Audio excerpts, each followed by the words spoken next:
Good morning बच्चों। Kashvi learning centre में आप सबका स्वागत है। मैं प्रीति, काशवी लर्निंग सेंटर की शिक्षिका। तो बच्चों, आज हम लोग पत्र लेखन के विषय में सीखेंगे। तो आप जैसे चित्र में देख रहे हैं कि एक लड़की है और वो पत्र लिख रही है और उसके बगल में क्या रखा है, एक लिफाफा रखा है। तो वो उस पत्र को लिखने के बाद वो उस लिफाफे में डालने के बाद वो क्या करेगी, उस लिफाफे को भेज देगी। तो बच्चों, आज हम लोग पत्र लेखन के विषय में सीखने जा रहे हैं।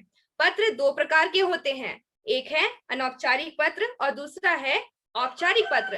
अनौपचारिक पत्र हम अपने पड़ोसियों को, अपने मित्रों को, अपने घर वालों को लिखते हैं और औपचारिक पत्र हम दफ्तर में या फिर कार्यालय में लिखते हैं। अनौपचारिक पत्र, क्या बच्चों आपको पता है अनौपचारिक पत्र किसे कहते हैं? तो आइए बच्चों, आज हम अनौपचारिक पत्र को और भी विस्तार से सीखेंगे। अनौपचारिक पत्र हम किन्हें लिखते हैं? पारिवारिक अर्थात घरेलू जिनसे संबंध होता है, हम उनको अनौपचारिक पत्र लिखते हैं। जैसे मित्र, माता पिता, मामा, चाचा, भाई, पड़ोसी आदि को लिखे गए पत्र अनौपचारिक पत्र कहलाते हैं। तो बच्चों, आज हम लोग अनौपचारिक पत्र के कुछ प्रकार देखेंगे। सबसे पहला है बधाई पत्र।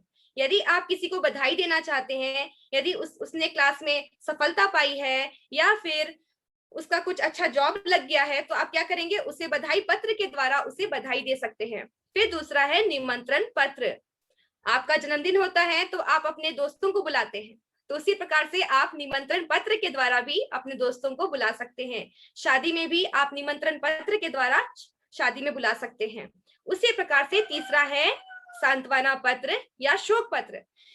यदि किसी के घर में कोई दुख हो जाता है या शोक है या कोई मृत्यु हो जाती है या दुर्घटना हो जाता है, तो हम उन्हें सांत्वना देना चाहते हैं, तो हम सांत्वना पत्र या शोक पत्र के द्वारा भी उन्हें सांत्वना दे सकते हैं। फिर चौथा है धन्यवाद पत्र। जैसे हम किसी को थैंक यू बोलते हैं, धन्यवाद बोलना चाहते हैं, तो हम पत्र के द्वारा भी उन्हें धन्यवाद बोल सकते हैं। उसके बाद है पांचवा शुभकामना पत्र। यहाँ पे आप चित्र में क्या देख रहे हैं, दूल्हा और दुल्हन वो क्या कर रहे हैं, शादी कर रहे हैं। तो जब हम लोग शादी में जाते हैं तो हम उन्हें शुभकामना पत्र भी दे सकते हैं कि आपका जो जिंदगी है वो आगे की ओर अच्छा गुजरे।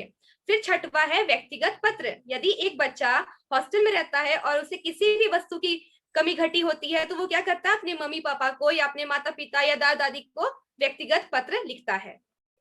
तो बच्चों, आज हम अनौपचारिक पत्र के अंग देखेंगे। सबसे पहला है पता, रांची। अगर हम जिस भी जगह से आप पत्र लिख रहे हैं, तो सबसे पहले क्या लिखना होगा, आपको वहां का पता लिखना होगा। और जिस भी दिन में आप लिख रहे हैं पत्र, उसका तारीख लिखना बहुत जरूरी है। तो पता और तिथि हम हमेशा पत्र में दाईं ओर लिखते हैं।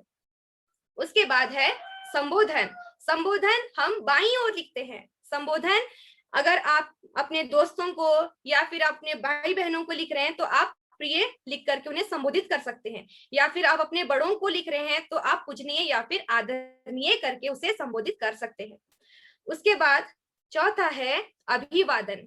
आप नमस्ते, नमस्कार, प्रणाम, आदाब, स्नेह, आशीर्वाद ऐसा लिख करके आप अभिवादन कर सकते हैं। उसके बाद पांचवा है विषय वस्तु। विषय वस्तु अनौपचारिक पत्र का सबसे मुख्य भाग होता है, यानी कि वो पत्र का विषय वस्तु पत्र का मुख्य भाग होता है। संदेश जो हम पत्र पाने वाले तक पहुंचाना चाहते हैं, यदि हम कुछ भी संदेश अपने पत्र पाने वाले तक पहुंचाना चाहते हैं, तो हमें क्या करना होगा, विषय वस्तु अच्छे से लिखना होगा ताकि उसे समझ में आ जाए। फिर छठवा है पत्र लिखने वाले का पत्र पाने वाले से संबंध। यदि मैं अपने पिता को पत्र लिखूंगी तो क्या लिखूंगी, आपकी बेटी। यदि आप अपने दोस्तों को लिखेंगे तो तुम्हारा मित्र, तुम्हारी सखी या तुम्हारी बहन। उसके बाद सातवां है पत्र लिखने वाले का नाम। यदि मैं पत्र लिखूंगी तो मेरा नाम प्रीति है, तो मैं क्या लिखूंगी, पत्र लिखने के बाद, विषय वस्तु लिखने के बाद मैं अपना नाम लिखूंगी। तो बच्चों, आज हम अनौपचारिक पत्र के एक उदाहरण देखेंगे। अपने भाई के विवाह में शामिल होने के लिए मित्र को निमंत्रण पत्र। तो सबसे पहले हम क्या लिखेंगे, अपना पता और दिनांक। दाईं ओर हम क्या देख रहे हैं, ठाकुर गांव, रांची, फिर दिनांक। उसके बाद हम बाईं ओर क्या देख रहे हैं, प्रिय सीमा, यानी कि मैं अपनी दोस्त को लिख रही हूं, तो क्या लिखूंगी, प्रिय सीमा। यानी कि मैं प्रिय से उन्हें संबोधित कर रही हूँ। उसके बाद सप्रेम नमस्ते, मैं उसका अभिवादन कर रही हूँ। उसके बाद एक लाइन छोड़ने के बाद हम क्या लिखेंगे, विषय वस्तु। सबसे पहले मैं ठीक हूँ, आप कैसे हैं, आशा करती हूँ कि आप सभी ठीक होंगे। क्या लिखा है, हम सब यहाँ पर कुशल मंगल है, आशा करती हूँ कि तुम और तुम्हारा परिवार सब कुशल मंगल होंगे। फिर हम लिखते हैं विषय वस्तु में, मैं अत्यंत आनंद के साथ तुम्हें यह समाचार दे रही हूँ कि 2 अगस्त 2021 को मेरे बड़े भाई का विवाह संपन्न होगा। इस शुभ अवसर पर तुम्हारे आने से हम सभी लोगों को बहुत खुशी होगी। उस दिन के समारोह में तुम्हें कई मित्रों से मिलने की प्रसन्नता होगी। मुझे तुम्हारी प्रतीक्षा रहेगी। अपनी माता पिता को मेरा प्रणाम करना।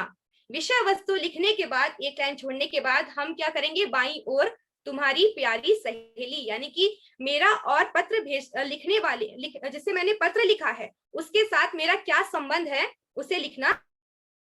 पत्र लिखन आ गया होगा। तो ये गृह कार्य है जो आप अपने घर से बनाकर लाएंगे। धन्यवाद।